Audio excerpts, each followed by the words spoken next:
Ya.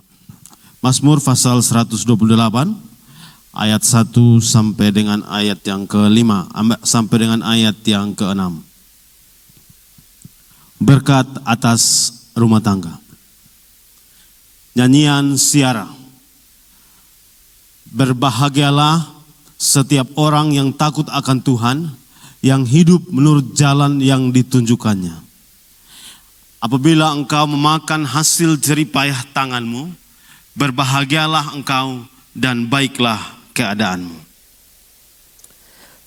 Istrimu akan menjadi seperti pohon anggur yang subur di dalam rumahmu. Anak-anakmu seperti tunas pohon zaitun sekeliling mejamu. Sesungguhnya demikianlah akan diberkati orang laki-laki yang takut akan Tuhan. Kiranya Tuhan memberkati engkau dari Sion, supaya engkau melihat kebahagiaan Yerusalem seumur hidupmu dan melihat anak-anakmu damai anak-anak dari anak-anakmu, damai sejahtera atas Israel. Firman Tuhan yang pagi ini saya bagikan, saya beri judul syarat berkat dari keluarga. Sebelum saya masuk dari pemberitaan firman Tuhan tentang dasar dari Mazmur 128 ini, saya akan berbagi tentang tujuan keluarga. Dan saya telah sediakan di slide. Ketika kita menikah, kita harus tahu tujuan apa.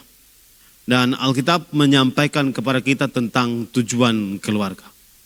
Dan ada dua tujuan keluarga. Keluarga adalah lembaga yang dibentuk oleh Tuhan sendiri pertama kali. Dan lembaga keluarga pertama yang ada di bumi itu bernama keluarga Adam dan Hawa. Dan Allah sendiri yang membentuk keluarga itu. Kemudian lembaga kedua yang dibentuk oleh Allah sendiri itu bernama gereja. Dan rancangan Allah bagi keluarga dan bagi gereja itu sama. Yaitu tidak ada yang bisa menggagalkan rancangan Allah atas keluarga. Kita melihat gereja, kita tahu sebagai orang percaya, gereja ini kalau sudah dibentuk dengan sinode apapun, soalnya ada satu kuasa pun yang bisa menghentikan gereja. Demikian juga keluarga. Ketika keluarga sudah dibentuk, maka tidak ada lagi satu kuasa yang bisa menghentikan keluarga.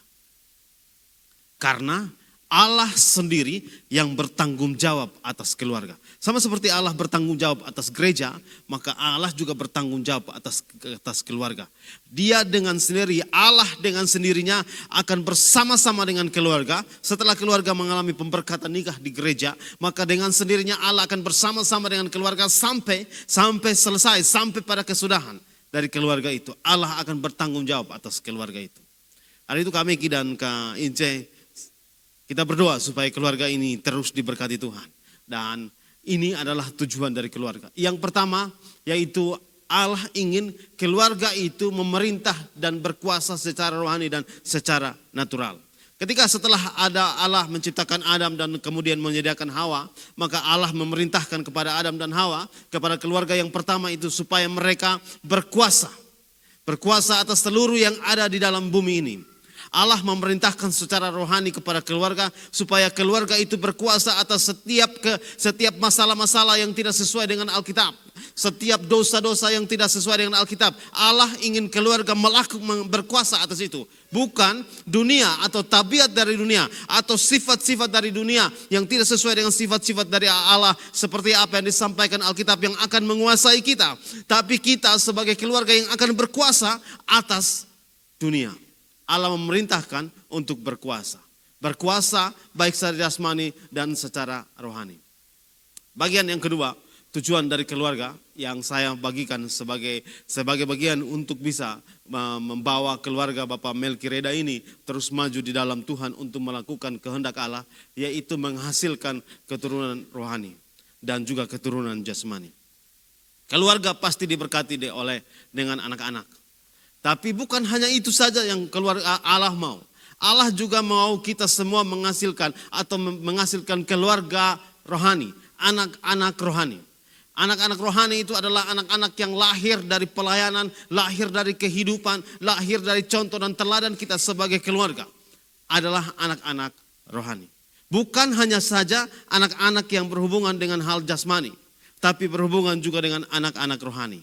Bagaimana kita melihat keluarga anak-anak rohani, keluarga rohani. Masa kecil saya bersama-sama dengan almarhum Opa Detan melayani dan melihat dan menyaksikan. Dan ada dokumentasi-dokumentasi ketika Mbak Italo menjadi seorang yang ketika Opa diizinkan untuk membaptis orang di Kali Oenasi, maka yang masuk dalam air itu adalah Mbak Italo. Dan dengan sendirinya saya menyaksikan bagaimana melayani Tuhan. Anak-anak rohani adalah anak-anak yang dihasilkan dari pelayanan-pelayanan dari sebuah keluarga. Karena itu ketika sebuah keluarga tidak melayani dalam gereja, sebuah keluarga tidak terikat dalam gereja, keluarga itu belum melakukan tujuan dari Allah. Karena itu keluarga harus ada di gereja. Bukan hanya memenuhi kebutuhan-kebutuhan secara fisik untuk keluarga, tapi keluarga harus ada di dalam gereja. Dan di dalam Jemaat Mawar Saron tahun ini kami menyebutnya the best. Dan salah satu yang berhubungan dengan the best itu kami menyebutnya serving atau melayani. Minggu lalu dalam hari Minggu ibadah saya menyampaikan tentang panggilan melayani Tuhan. Saya menyampaikan bahwa semua jemaat harus mengambil bagian dalam pelayanan. Baik anak-anak, baik orang tua, baik anak muda, baik keluarga. Semua harus terlibat dalam pelayanan. Karena tujuan dari keluarga adalah menghasilkan keluarga ke anak-anak rohani dan juga anak-anak jasmani. Anak-anak jasmani dan juga anak-anak rohani. Ini yang saya mau bagikan yang pertama. Sebelum kita masuk dalam Mazmur 128. Untuk mendasari keluarga Bapak Melki Reda Ratu ini bersama dengan Ibu Belmince Reda Ratu Kiki ini. Kita berdoa supaya tujuan keluarga dipenuhi bersama dengan pemberkatan nikah keluarga ini.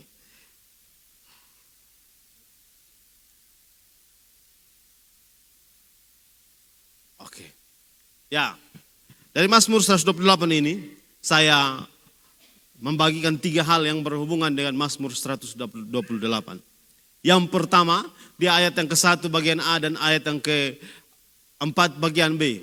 Ada kalimat yang berkata, takut akan Tuhan. Sebuah keluarga bisa beroleh berkat, sebuah keluarga bisa mengalami berkat. Berkat dari keluarga itu bisa berbagi kepada saudara-saudara yang lain ketika dimulai dengan seperti apa yang disampaikan dalam Mazmur 128, yaitu dimulai dengan takut akan Tuhan. Yang dimulai dengan takut akan Tuhan. Apa itu takut akan Tuhan? Takut akan Tuhan adalah menyadari bahwa Allah ada di mana-mana. Takut akan Tuhan bahwa menyadari bahwa Allah ada di rumah, Allah ada di gereja. Kita berpikir bahwa Allah hanya ada di gereja, karena itu kita tidak boleh melakukan. Ketika kita ada di gereja, maka kita harus tampil benar, tampil seluar biasa sebagai orang benar. Tetapi ketika kita keluar dari gereja, ketika kita tidak ada di gereja, maka yang penting kita melakukan hal-hal yang tidak benar juga tidak apa-apa, karena hari Minggu kita datang dan kita minta ampun lagi. Yang berhubungan dengan takut akan Tuhan adalah berbeda. Takut akan Tuhan adalah menyadari bahwa Allah ada di gereja, Allah ada juga di rumah, Allah ada dalam mobilisasi perjalanan kita. Allah ada ketika kita sendiri. Allah ada di mana-mana. Allah ada. Karena Allah ada itu maka kita menyadari bahwa saya melakukan kesalahan, maka saya tahu Allah melihat apa yang saya lakukan. Ini yang disebut dengan takut akan Tuhan.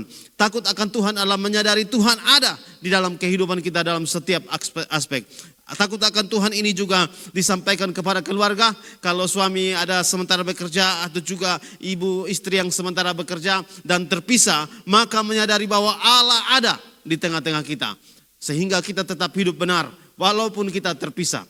Bapak Ibu, Kak Meki dan juga Kak Ince, ini bagian pertama yaitu tentang takut akan Tuhan. Di dalam kitab Ayub pasal 1, Allah menyebut tentang takut akan Tuhan, ciri orang takut akan Tuhan. Saya membacakannya, yaitu yang pertama saleh, yang kedua jujur, dan yang ketiga menjauhi kejahatan. Ayub adalah pribadi yang takut akan Tuhan. Dan takut akan Tuhan itu dirincikan dalam Alkitab menurut kitab Ayub pasal 1, yaitu saleh, jujur, dan menjauhi kejahatan. Dalam Mazmur pasal yang ke-25 ayat yang ke-12 sampai dengan ayat yang ke-14, ketika bicara tentang takut akan Tuhan, maka Mazmur pasal yang ke-25 ayat 12 sampai 14 berkata begini. Siapakah orang yang takut akan Tuhan? kepadanya Tuhan menunjukkan jalan yang harus dia pilih.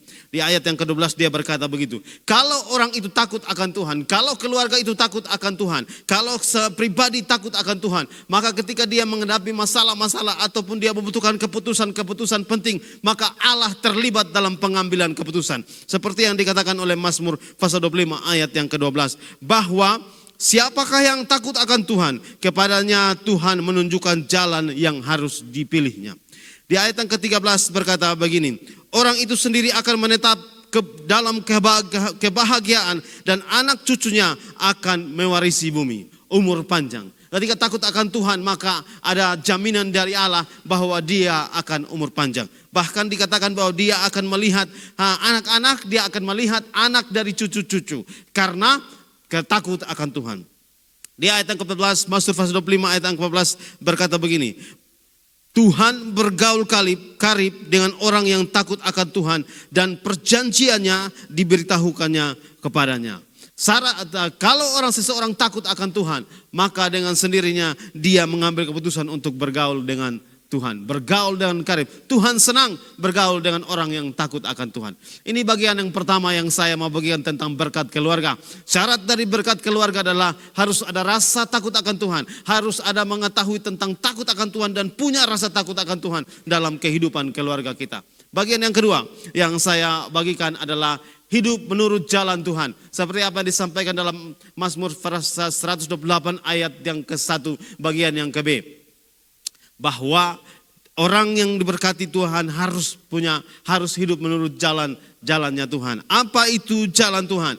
Ada banyak jalan Tuhan, tapi satu-satunya jalan Tuhan yang benar adalah jalan Tuhan di dalam nama Tuhan Yesus Kristus. Tuhan Yesus berkata bahwa tidak ada satu orang pun yang datang kepada Bapa kalau tidak melalui Yesus Kristus. Karena itu jalan Tuhan adalah jalan Tuhan Yesus Kristus. Jalan yang ditunjukkan oleh Tuhan Yesus Kristus. Bagaimana kita mengetahui jalan-jalan yang ditunjukkan oleh Allah?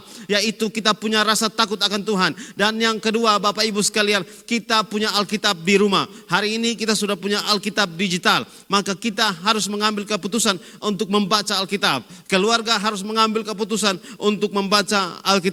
Karena apa yang dikatakan oleh Mazmur 119 ayat yang ke-105 berkata bahwa firman-Mu itu pelita bagi kakiku dan terang bagi jalan-jalanku. Untuk bisa mengalami berkat bagi ke dalam keluarga, maka kita harus hidup menurut jalan-jalan Tuhan. Dan bagaimana kita bisa hidup menurut jalan Tuhan? Jalan yang benar hanya ada satu, yaitu jalan di dalam nama Tuhan Yesus. Dan bagaimana kita bisa hidup itu? Kita harus hidup sesuai dengan apa yang dikatakan Tuhan. Dan kita punya Alkitab. Kita harus membaca Alkitab di rumah kita. Kita jangan simpan Alkitab, kita pakai Alkitab digital, tapi kita tidak membaca. Di Gereja Mawar Saron tahun lalu kita membaca seluruh kitab perjanjian baru.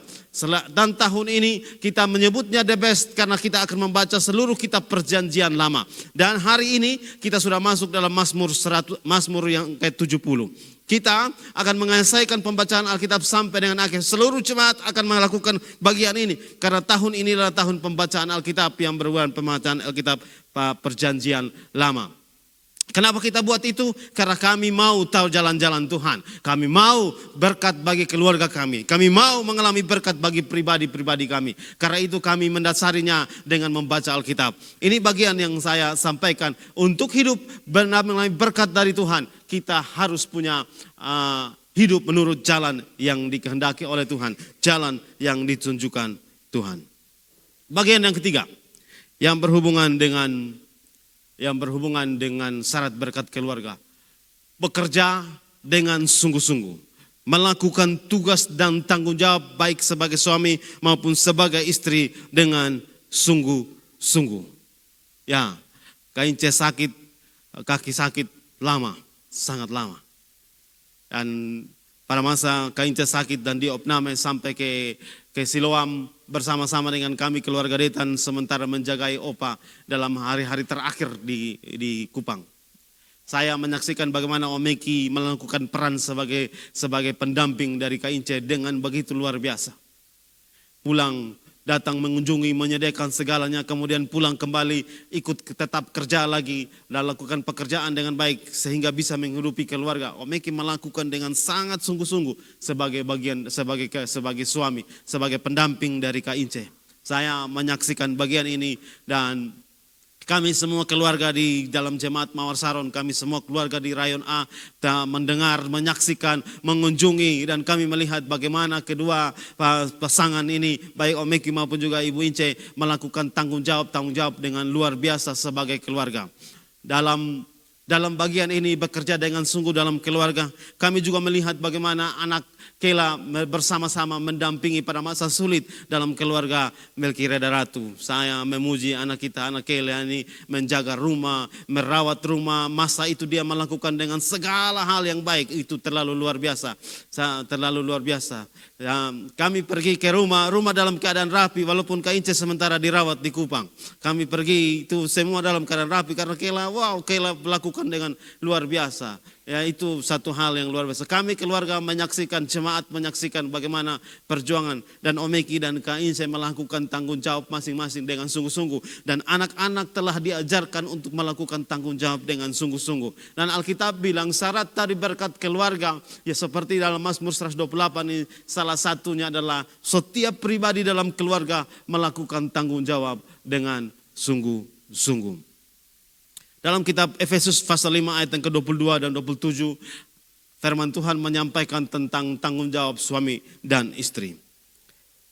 Kasih Kristus adalah dasar hidup suami istri. Hai istri, tunduklah kepada suamimu seperti kepada Tuhan. Karena suami adalah kepala istri dan sama seperti Kristus adalah kepala jemaat. Dialah yang menyelamatkan tubuh. Karena itu sebagaimana jemaat tunduk kepada Kristus, demikian juga istri kepada suami dalam segala sesuatu. Hai suami, kasihilah istrimu sebagaimana Kristus telah mengasihi jemaat dan telah menyerahkan dirinya baginya. Untuk menguduskannya sesudah ia menyucikannya dan memandikannya dengan air dan firman. Ini apa yang disampaikan oleh firman Tuhan yang berhubungan dengan tanggung jawab masing-masing.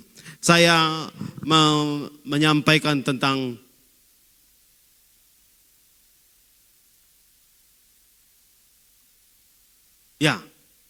terlalu kecil, tapi saya menyampaikan tentang apa yang di Alkitab berhubungan dengan tanggung jawab keluarga masing-masing dalam keluarga. Ada dasar-dasar firman Tuhan yang saya bagikan bahwa suami adalah kepala dari keluarga. Sesuai Efesus yang kita baca, suami harus menanggung tanggung jawab untuk mengasihi istri. Suami harus bijaksana terhadap istri. Kemudian suami, bapa tidak boleh menyakiti hati anak-anak. Kemudian mendidik anak dalam ajaran dan nasihat Tuhan seperti kata Efesus pasal 6 ayat yang keempat. Kemudian penuhi kewajiban terhadap istri. Ini tanggung jawab dari suami seperti yang dikatakan oleh Alkitab. Saya adalah merangkumnya. Kemudian tanggung jawab dari istri menurut apa yang disampaikan oleh Alkitab. Yang pertama, tunduk kepada suami. Menjadikan diri dengan perhiasan batinia. Kemudian menghormati suami. Kemudian penuhi kewajiban sebagai istri kepada suami. Kemudian tanggung jawab anak-anak. Seberapa hebat kita hari ini, kita adalah anak bagi orang tua kita. Karena itu kita semua yang ada di sini pasti bisa melakukan tanggung jawab sebagai anak untuk membuat keluarga kita mengalami keberkatan. Dalam Alkitab Keluaran pasal 20, ketika diperintahkan perintah tentang 10 perintah, maka menyampaikan tentang menghormati orang tua. Kemudian Kolose pasal yang ketiga 18 berkata taat kepada orang tua. Kemudian 1 Timotius pasal 4 ayat 12, anak-anak juga harus mengambil keputusan untuk menjadi teladan bagi kawan-kawan seangkatannya. Kemudian tanggung jawab utama orang tua kepada anak. Seperti apa yang dikatakan Keluaran pasal yang ke-4 ayat 9-10, yaitu mengajarkan tentang Tuhan. Tentang Tuhan yang ada di Alkitab. Mengajarkannya berulang-ulang. Mengajarkannya bukan hanya pada hari-hari tertentu. Tapi dalam setiap kesempatan mengajarkan berulang-ulang tentang keluarga. Tentang tanggung jawab anak. Tentang kehidupan yang benar di dalam Tuhan. Ini bagian firman Tuhan yang saya bagikan yang berhubungan dengan pemberkatan nikah Kak Meki dan juga Kak Ince. yaitu keluarga yang diberkati Tuhan.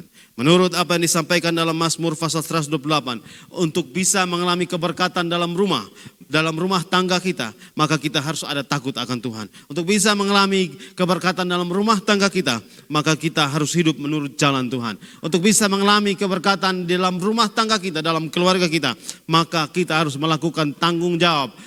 Kita sebagai pribadi, baik sebagai suami, sebagai istri, dan sebagai anak, melakukannya dengan sungguh-sungguh. Seperti apa yang telah saya bagikan yang berhubungan dengan apa yang dikatakan oleh Alkitab.